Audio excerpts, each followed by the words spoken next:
Hi, this is Vicki. I'd like to welcome you to another edition of Crafting for Fun. Today I'm going to demonstrate how I made this treat box. This is called a top note treat box because it's made using the Stampin' Up! Top Note die. This project is being demonstrated at the request of one of my viewers.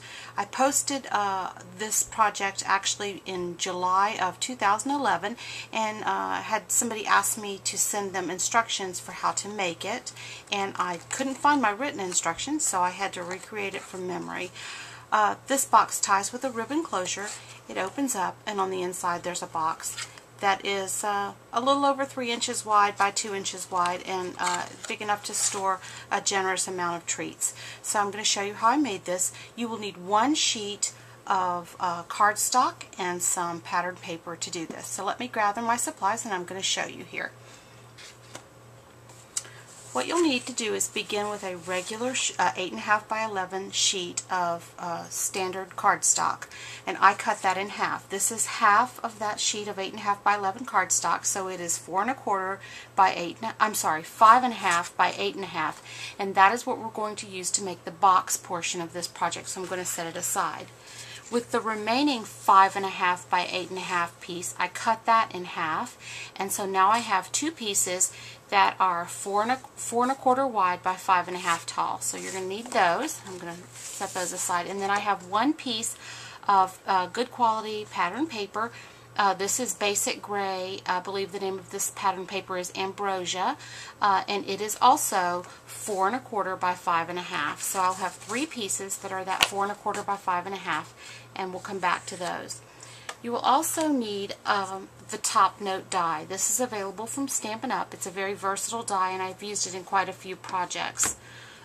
In addition to that, I also used some ribbon. I used 18 inches of a coordinating ribbon, and this is just a 5/8 inch wide satin ribbon.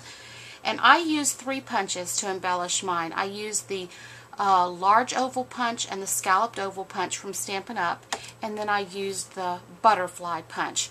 But if you don't happen to have these punches, please feel free to use whatever punches you have. And I also used a stamped sentiment here. It just happens to be one that I have. It's from the stamp set called Teeny Tiny Wishes, and it says Sweet Treat, and I used some pearls for embellishment, and of course some ink for stamping. So let me set up my project here, and I'll come back and show you how I made the box. Okay, so I have my cardstock laying on my scoring tool, and the long side is at the top. I am going to score at 1 inches, 3 3/4 inches, 4 3/4 inches, and 7 1/2 inches. Then I'm going to take my paper and turn it, and along the short side, with the short side at the top, I'm going to score at 1 inches, and then at 4.5 inches. And that is all of the scoring I have to do for this project, so I'm going to remove my scoring tool here. Now, we're going to have to do a little trimming, so you'll need a good pair of craft scissors. What I recommend that you do is fold everything along the score lines before you begin trimming. It just makes your lines a little bit easier to see, especially if you're using a light colored cardstock. Okay. Now I actually have another piece here that I'm going to show you, or I've actually already trimmed. What we're going to do is, where we have the two lines in the center that are very close to each other, we're going to cut out the little square at the top and at the bottom. So I'm going to bring my piece back here that I scored with you watching, and I'm going to cut up along the score lines, and then across. I'm going to turn it around and do the same thing on the other side. Up along the score line to the first intersecting score line and across. And that's all of the actual pieces that we have to trim off. Now on each end, there's each corner, there's also a square. And so we're going to go up to the first intersecting score line. We're not going to remove these, we're just going to cut up to the first intersecting score line. And that is actually all of the cutting that we have to do. Now, let me grab my sticky strip, and I'm actually going to show you how I construct the rest, put the box together. I do recommend sticky strip for this box. You could use regular mono adhesive or ATG gun or even maybe liquid glue, but I find that the red line sticky tape holds boxes together much more securely, and boxes have a little more tension on them, so I do prefer them for this type of project. Let me grab my tape and I'll show you how I finish this up. Okay, so I got my red line sticky tape. This happens to be 1/4 inch. You can use whichever kind you happen to have on hand. And I've applied pieces of sticky strip to each of those little corner flaps.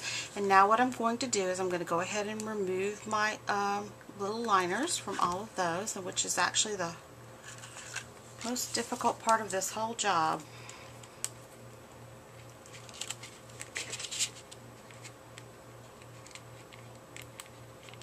Now,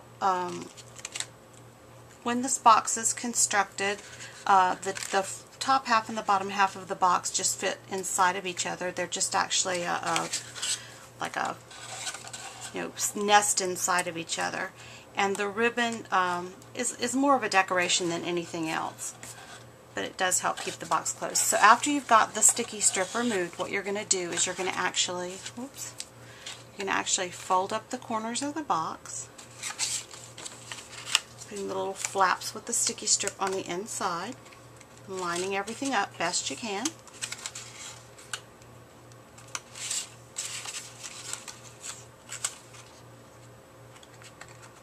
And then the box halves, you just squeeze one side in and put the other side on top. So there's the box part.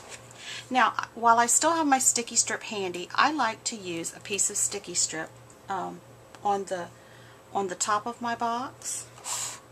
Hold on, let me grab my scissors here. I actually like to put a piece right down the middle.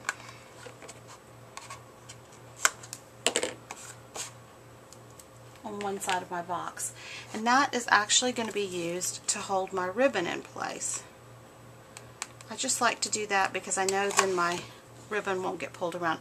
So I fold my ribbon in half to find the center, and I want the center of my ribbon to be on the back spine of the box, and then I'm just gonna pull that ribbon straight down on the front and press it. And I could do the same thing on the back of the box with a piece of sticky strip. This, like I said, this is just an optional, but I like to do it just to hold everything in place. And I know that, whoops, it's going to go about there.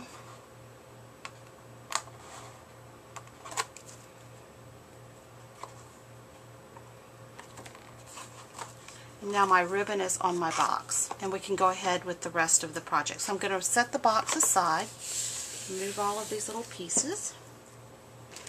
Now, I'm going to bring back those 3 pieces of cardstock, the 2 pieces that match the box color, and then the 1 piece of pattern paper. And now I'm going to need to use my top note die. For my next step, I'll need to cut all 3 of these pieces together. So what I'm going to do is stack them up together, and I want to lay them on top of my die. And I don't know whether you can see this, but there's the cutting line on the die. I want to lay them so that one straight edge of the paper is just inside of the cutting line on my die. I want it to cut 3 sides. I want it to cut on this side, and this side, but I want this back edge to stay straight. And it's going to be about like that on my die, and I'm just going to take this and run it all through my Big Shot machine with all 3 pieces together. And what I will get is 3 pieces that look like this, where they're shaped on 3 sides and flat on one side. Now, I'm going to turn this over so hopefully you can see. There's a little perforated line that runs all the way around this piece. On these pieces, I want to leave them just as they are, but on the pattern paper piece, I want to turn it over so I can see that little line easier, and I'm going to trim all the way around on that little dotted line.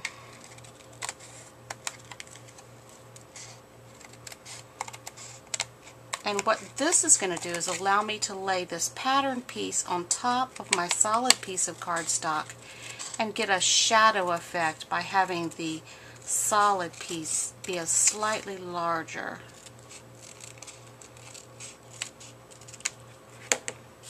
I'm going to remove all that.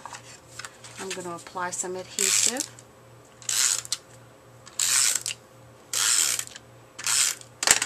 I'm going to take my pattern paper piece and apply it to one of my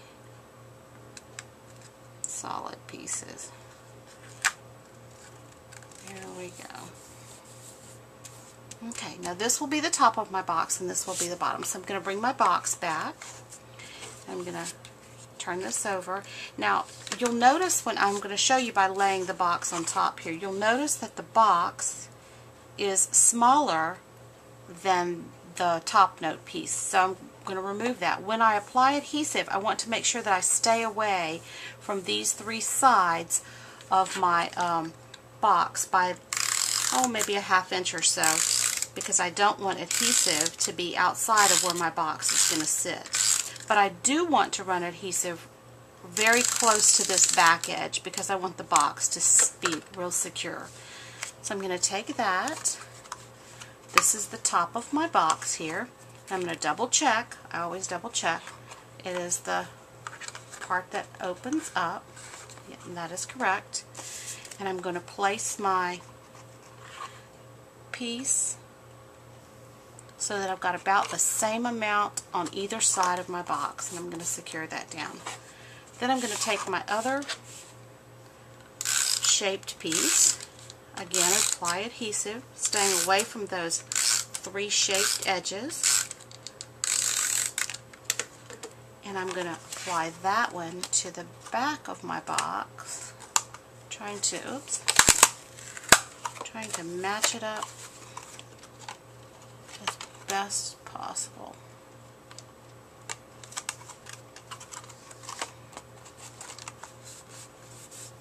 There we go.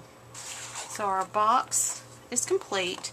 This can just be tied now, and some people are far better bow tiers than I probably am. I just tie a bow best I can, and then I'm going to bring my ribbon scissors in here and trim the ends. So the only additional steps that I did to finish my box off were I stamped a sentiment, and I just used, again, from the Stampin' Up! Set called, oh gosh, slipped my mind right now, just a favorite sentiment, any favorite sentiment will do. I stamped one that says Sweet Treats, and I actually sponged around the edge. I stamped it on some off-white cardstock, and then I just layered that on a scalloped oval piece that's gray cardstock that matches, and I'm going to apply that.